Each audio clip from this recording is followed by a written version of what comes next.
Hello viewers, welcome to my channel. আজ আমি হাজির হয়েছি জিভে জল আনা নিরামিষ ফুলকপির রোস্টের রেসিপি নিয়ে। সম্পূর্ণ নিরামিষ স্বাদের এই ফুলকপির রেসিপি স্বাদে কিন্তু অসাধারণ হয়। লুচি, পরোটা কিংবা পোলাও সব কিছুর সাথেই সার্ভ করা যাবে। আশা করছি আপনাদের খুবই ভালো লাগবে। আমার চ্যানেলটি যদি সাবস্ক্রাইব করা না থাকে তাহলে চ্যানেলটি সাবস্ক্রাইব করার অনুরোধ রইল। এখানে আমি একটা মাঝারি সাইজের ফুলকপি ডুমো ডুমো করে কেটে ধুয়ে রেখেছি। কড়াইয়ে 2 টেবিল স্পুন রিফাইন্ড অয়েল দিয়ে দিলাম। তেলটা গরম হয়ে যাওয়ার পর এর মধ্যে আগে থেকে কেটে রাখা ফুলকপিগুলো দিয়ে দেব। একটু সময় নিয়ে মিডিয়াম ফ্লেমে ফুলকপিগুলোকে ফ্রাই করে নেব, যাতে করে ফুলকপিতে একটা হালকা সুন্দর লালচে রং ধরে যায়। পর আমি একটা মশলা তৈরি করে নেব। তার জন্য নিয়ে নিচ্ছি 4 টেবিল স্পুন টক দই। দইটাকে খুব ভালো করে প্রথমে ফেটিয়ে নেব। তারপর এর মধ্যে মিশিয়ে দিচ্ছি 1 টেবিল স্পুন কাশ্মীরি লঙ্কার গুঁড়ো, হাফ টেবিল স্পুন হলুদ গুঁড়ো, 1 টেবিল স্পুন ধনে গুঁড়ো আর হাফ টেবিল স্পুন জিরে গুঁড়ো। এবার এই সমস্ত মশলাগুলোকে দইয়ের সাথে খুব ভালো করে ফেটিয়ে নেব। মশলাগুলো খুব ভালো করে মিক্সড হয়ে যাওয়ার পর এর মধ্যে দিয়ে দিচ্ছি স্বাদ মতো নুন আর সবশেষে দিয়ে দিচ্ছি হাফ টেবিল স্পুন চিনি। এবার এই সমস্ত মশলা, নুন, চিনিকে দইয়ের সাথে খুব ভালো করে ফেটিয়ে নেব। এবার এর মধ্যে মিশিয়ে নিচ্ছি কাজু আর চালমগজ বাটা। এখানে আমি প্রায় 10 থেকে 12টা কাজু বাদাম এবং 2 চামচ চালমগজকে একটু জল দিয়ে খুব মসৃণ করে বেটে নিয়েছিলাম। এর মধ্যে অ্যাড করে দিলাম আদা আর কাঁচা লঙ্কার পেস্ট।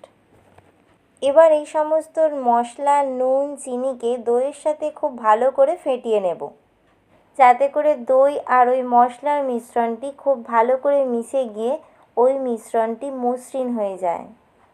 আপনারা চাইলে চালমগজের পরিবর্তে এখানে 2 টেবিল স্পুন পোস্তও দিতে পারেন। ফুলকপি রোস্টের মূল মশলা আমাদের তৈরি হয়ে গেছে। বাকি যে মশলাগুলো আমি দেব সেগুলো রান্নার সময় দেখিয়ে দেব। 5 থেকে 6 মিনিট ফুলকপিগুলো খুব ভালো করে ফ্রাই করা হয়ে যাওয়ার পর আগে থেকে তৈরি করে রাখা সেই মশলার মধ্যে ভেজে রাখা ফুলকপিগুলোকে দিয়ে দিতে হবে। এরপর ফুলকপিগুলোকে মশলার সাথে খুব ভালো করে মিক্সড করে নিতে হবে।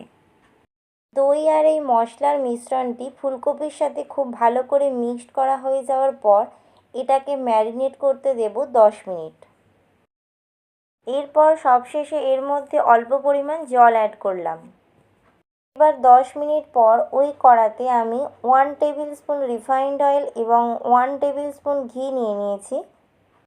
রোস্ট বানালে 1 চামচ ঘি তেলের সঙ্গে অ্যাড করে দিলে রান্নার স্বাদ অনেক গুণ বেড়ে যায়। এবার ঘি আর তেল গরম হতে শুরু করলে এর মধ্যে দিয়ে দিচ্ছি 2টো তেজপাতা, 2টো শুকনো লঙ্কা আর 2টো ফাটিয়ে নেওয়া এলাচ, আর দিয়ে দিচ্ছি হাফ চামচ সাদা। ফোড়ন থেকে মিষ্টি স্মেল বের হলে এর মধ্যে দিয়ে দিচ্ছি আগে থেকে ম্যারিনেট করে রাখা ফুলকপি মশলা সমেত। মিডিয়াম টু হাই ফ্লেমে ফুলকপিটাকে খুব ভালো করে কষিয়ে নিতে হবে। পর এর মধ্যে দিয়ে দিচ্ছি আগে থেকে ভেজে রাখা আলু। এরপর ফুলকপি আর আলুগুলোকে মশলার সাথে খুব ভালো করে কষিয়ে নিতে হবে। এরপর আমি এখানে যে পাত্রের মধ্যে ফুলকপি ম্যারিনেট করে রেখেছিলাম সেই পাত্রে জল দিয়ে ধুয়ে এর মধ্যে অ্যাড করে দিলাম আর ঢাকা দিয়ে রান্না করব মিডিয়াম ফ্লেমে মোটামুটি 5 থেকে 6 মিনিট সময় নিয়ে, যাতে করে ফুলকপি খুব ভালো করে সেদ্ধ হয়ে যায় এবং মশলার সমস্ত ফ্লেভার খুব ভালো করে যেন ফুলকপির মধ্যে চলে আসে। ফুলকপিটা বেশ নরম হয়ে গেছে এবং আমাদের গ্রেভিটাও অনেকটা ঘন হয়ে গেছে। পর্যায়ে আমি এর মধ্যে অ্যাড করে দিলাম কয়েকটা চেরা কাঁচা লঙ্কা। এরপর এর মধ্যে দিয়ে দিচ্ছি হাফ টেবিল স্পুন ঘি। সবশেষে দিয়ে দিচ্ছি হাফ টেবিল স্পুন শাহি গরম মশলা। গরম মশলার সাথে ফুলকপিটাকে খুব ভালো করে মিশিয়ে নিতে হবে। আবারও ঢাকা দিয়ে 5-6 মিনিট রান্না করে নিতে হবে, যাতে গ্রেভিটা আরও ঘন হয়ে যায় এবং ফুলকপিটা আরও নরম হয়ে যায়। ফুলকপির রোস্ট সার্ভ করার জন্য আমাদের একদম রেডি। আশা করছি আমার আজকের রেসিপিটি আপনাদের কাছে ভালো লেগেছে। আমার রেসিপিটি যদি আপনাদের কাছে ভালো লেগে থাকে তাহলে সাবস্ক্রাইব করার অনুরোধ রইল। ভালো লাগলে লাইক, কমেন্ট এবং শেয়ার করার অনুরোধ রইল। আজ এই পর্যন্তই।